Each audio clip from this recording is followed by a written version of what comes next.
श्री शिवाय नमस्तुभ्याम। हर हर महादेव। कैसे हैं आप सब।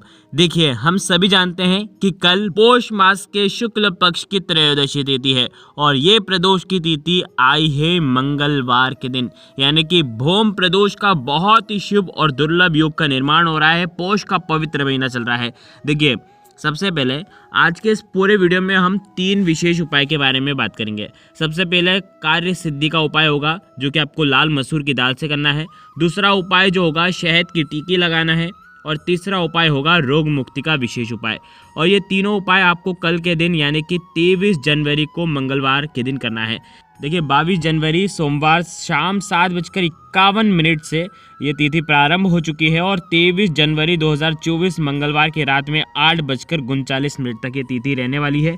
देखिए, प्रदोष काल का जो समय रहेगा वो शाम को 5:22 से रात्रि में 8:33 तक रहेगा और इसी काल में आपको ये उपाय करना है। देखिए, हो सके तो प्रदोष काल के समय ही करना है, क्योंकि प्रदोष काल का जो समय रहता है उस समय भगवान शिव साक्षात शिवलिंग में वास करते हैं और अगर उस समय अगर आप ये उपाय कर लेते हैं तो आपके जीवन की सारी परेशानियां दूर हो जाती हैं। देखिए, बहुत ही प्यारे से उपाय होने वाले हैं। तीनों उपाय पूज्य गुरुदेव की ही कथा सुन करके समझ करके समझाने का पूरा प्रयास करूंगा। लेकिन उससे पहले आप सभी से रिक्वेस्ट करता हूं, चैनल पर अगर पहली बार आए हैं तो चैनल को ज़रूर सब्सक्राइब करें और कमेंट में श्री शिवाय नमस्तुभ्यम ज़रूर लिखें। देखिए, सबसे पहले उपाय के बारे में बात करते हैं कार्य सिद्धि के लिए लाल मसूर की दाल का। किस प्रकार से करना है समझना। कर्ज की स्थितियाँ क्या आपकी बनी हुई है, कर्ज से परेशान हो रहे हैं, किस्त बहुत ज़्यादा आती है, कर्ज ले लेकर के परेशान हो गए हैं, किस्त भर भर के परेशान हो गए हैं, तो आपको ये उपाय करना चाहिए। ये है ऋण मुक्तेश्वर महादेव का उपाय। बहुत ही प्यारा सा उपाय है, नया उपाय है, बिल्कुल ध्यान से समझना। देखो, करना क्या है, आपको लेना है। देखो, सबसे पहले समझ लो क्या क्या चीज़ें आपको लेनी है। एक तो 1 बूंद शहद लेना है, साथ में लेना है 11 लाल मसूर की दाल के दाने और उसके साथ में लेना है 1 टुकड़ा गुड़ और उसके साथ में लेना है तांबे के पात्र के अंदर जल।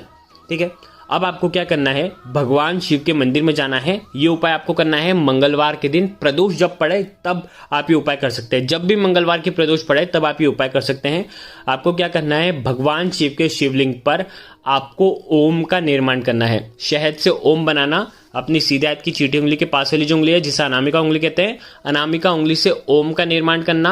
अब इसी ओम के ऊपर आपको 11 लाल मसूर की दाल आपको अर्पित करना है, ऋण मुक्तेश्वर महादेव का स्मरण करते हुए।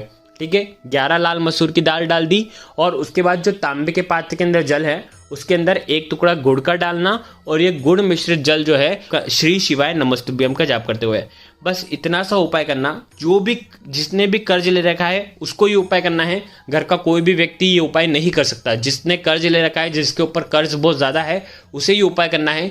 जो भी व्यक्ति ये उपाय करता है उसके जीवन से कर्ज जो है वो उतरना शुरू हो जाता है। तो ये भी बहुत ही प्यारा सा उपाय था। ये हो गया पहला उपाय। अब हम बात करते हैं दूसरे उपाय की। शहद की टिक्की लगानी है। किस प्रकार से करना है समझना। ओम वाला उपाय है। देखो, यदि आपके बच्चे पढ़ने लिखने में कमज़ोर हैं, आपकी बात नहीं मानते हैं, बहुत परेशान करते हैं, या आप कुछ भी बोलते हैं तो उल्टा सुल्टा आपको बोल देते हैं, तो आपको ये उपाय करना चाहिए। बहुत ही प्यारा सा उपाय है। मात्र शहद लेना है, शहद। ठीक है, 1 चम्मच शहद लेना और आपको भगवान शिव के मंदिर में जाना है। ठीक है, माताएं ये करेंगी, जो बच्चों की माँ है वो ये उपाय करेंगे। ठीक है, आपको क्या करना है, अगर ये उपाय देखो 2 मनोकामना के लिए है। यदि आप स्वयं के लिए भी करना चाहें ना तो भी आप कर सकते हैं। यदि आप अपने बच्चों के लिए करना चाहें तो भी आप ये उपाय कर सकते हैं। अगर आपकी स्वयं की कोई मनोकामना है तो भी आप ये उपाय कर सकते हैं।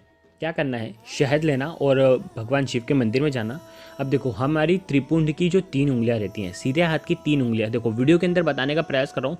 इन तीनों उंगलियों पर आपको शहद लगा लेना है और शहद से शिवलिंग पर ओम का निशान बनाना है। देखो, वीडियो के अंदर बताने का प्रयास कर रहा हूँ, तीनों उंगली से ओम का निर्माण करना है।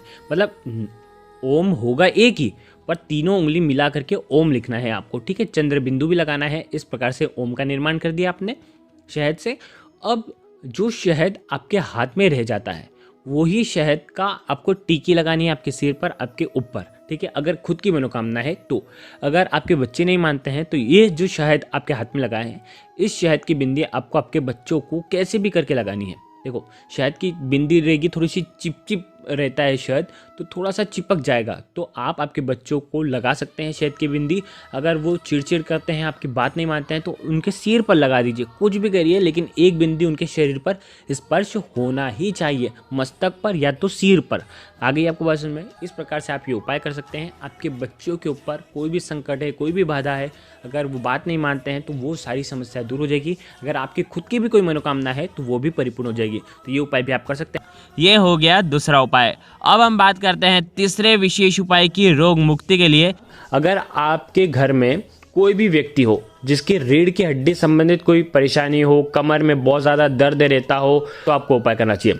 दूसरी बात यह है कि अगर सिर बहुत ज़्यादा दुखता है, सिर में कोई भी समस्या है, अगर माइग्रेन है या बड़ी बीमारी ट्यूमर भी है, तो आप ये उपाय कर सकते हैं। बहुत ही प्यारा सा उपाय है। बच्चों का पढ़ते हैं बच्चे और पढ़ने लिखने बैठते हैं, उसके बाद थोड़ी देर बाद ही उनका सिर दुखने लग जाता है, तो भी आप ये उपाय कर सकते हैं। बहुत ही प्यारा सा उपाय है। जिन लोगों का सिर आधा दुखता हो या पूरा दुखता हो, उनको भी ये उपाय करना चाहिए। देखो, आपके घर में अगर ऐसे लोग हैं तो उनको ये वीडियो ज़रूर शेयर करना ताकि वो ये उपाय कर सके। इस उपाय को बहुत ध्यान से समझना है।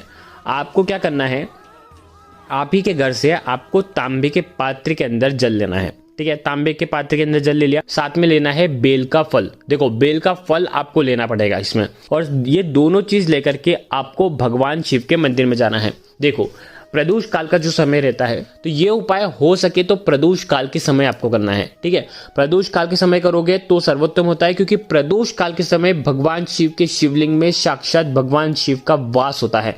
इसीलिए देखो, करना क्या है समझना। बेल का फल ले लिया और तांबे के पात्र के अंदर जल ले लिया और एक खाली कटोरी लेकर के भगवान शिव के मंदिर में जाना। ठीक है, अब आपको क्या करना है, ये जो बेल का फल है ना, ये फल का जो ऊपर का जो छिलका है वो आपको निकाल लेना है, और अंदर का जो गुर्दा है वो आपको अलग कर लेना है। आ गई आपको बात समझ में? ये जो छिलके हैं ये आपको साइड में रख लेना है, और अंदर का जो फल है वो आपको निकाल लेना है। अब इस उपाय को समझना, जो फल आपने निकाला है उस फल को भगवान शिव के शिवलिंग पर आपको अर्पित कर देना है। ठीक है, और अर्पित करोगे ना तो उसका पूरा का लेपन करना है। फल, अंदर का जो फल है ना, उसका लेपन करना है। ठीक है, छिलके आपने अलग रख दिए, फल का आपने लेपन कर दिया। जब फल का लेपन करोगे तब आपकी जो भी बीमारी है, रीढ़ की हड्डी संबंधित कोई परेशानियां है या मस्तिष्क में कोई परेशानियां है, सिर दुखता है, तो उसका स्मरण करना। ठीक है, और पूरा लेपन कर देना, और उसके बाद लेपन करने के बाद उसी लेपन को आपको उस खाली कटोरी में आपको निकाल लेना है। जितना आपको निकालना है उतना आप निकाल लेना। ठीक है, निकालने के बाद अब आपको क्या करना है, जो तांबे के पात्र के अंदर जो जल है वो जल भगवान शिव के शिवलिंग पर आपको अर्पित कर देना है, श्री शिवाय नमस्तुभ्यम का जाप करते हुए। अब ये बेल का जो फल है, इस फल को ले करके जो भी आपकी समस्या है कि इसे औषधि के रूप में मैं लेकर के जा रहा हूँ, ऐसी प्रार्थना करके आप वो फल है ना, आप मंदिर के बाहर लेकर के आ जाए, और मंदिर के बाहर चौखट के वहां पर बिल्कुल थोड़ा सा आपको उसका सेवन करना है, महादेव का स्मरण करते हुए, और आपकी बीमारी दूर हो ऐसी कामना करते हुए।